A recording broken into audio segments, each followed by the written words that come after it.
Daniel Lévy est décédé le samedi 6 août à l'âge de 60 ans, après avoir mené un long et courageux combat contre la maladie du cancer. La disparition dramatique du compositeur et interprète français a provoqué une onde de choc dans l'univers de la chanson française. La diva canadienne Céline Dion, qui a eu l'occasion d'interpréter L'envie d'aimer en duo avec l'artiste, lui a rendu un vibrant hommage sur les plateformes de partage. En 2002, durant l'émission Céline Dion à tout prix, la chanteuse québécoise avait rejoint Daniel Lévy sur scène pour interpréter en direct le tube L'envie d'aimer, un duo que la star de 54 ans n'a jamais oublié. Suite à l'annonce du décès de Daniel Lévy, survenu ce samedi 6 août, Céline Dion a tenu à lui rendre hommage dans un message publié sur Twitter. « Je suis attristée d'apprendre le décès de Daniel Lévy avec qui j'ai eu le privilège de partager la scène. Il avait une voix absolument magnifique qui résonnera en nous longtemps. Je tiens à offrir mes plus sincères condoléances à sa famille et ses proches », a-t-elle déclaré.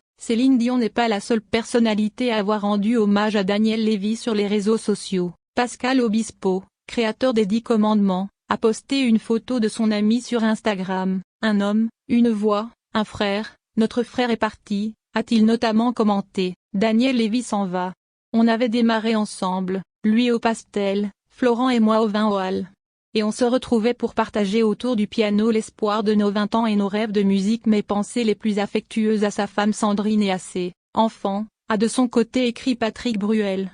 Christophe Beaugrand, Cyril Hanouna ou encore Arthur ont également apporté leur soutien à la famille du défunt chanteur. Le chanteur de la comédie musicale Les 10 commandements souffrait d'un cancer du côlon depuis 2019. Jeudi, son épouse Sandrine Aboukra avait indiqué que le temps était compté et avait appelé à prier pour la guérison de son époux. Daniel Lévy, c'était une voix, singulière, puissante. Des combats aussi, climat, soignant, lutte contre le racisme, soutien au Liban. Il n'hésitait jamais à s'engager pour que le monde devienne un peu meilleur. Toutes mes condoléances à sa famille et à ses proches, a réagi la ministre de la Culture Rima Abdul Malak sur Twitter. Daniel Lévy laisse derrière lui son épouse Sandrine, mais aussi 4 enfants, une petite fille née en juillet, un fils prénommé Raphaël et sa sœur Rivka, ainsi que son aîné Abel. À bientôt 30 ans, ce dernier a hérité de son père sa passion pour la musique. Abel est en effet un jeune producteur de musique, pianiste autodidacte et spécialisé dans l'électropop. Comme l'avait fièrement expliqué son célèbre papa dans une interview accordée à Gala en 2017. Ses copains me disent qu'il chante, mais je crois qu'il n'ose pas devant moi, mais je sais qu'il chante, avait confié Daniel Lévy. Finalement, en 2019, père et fils se sont offerts un duo sur la scène de l'Olympia, ma première scène et j'espère pas la dernière.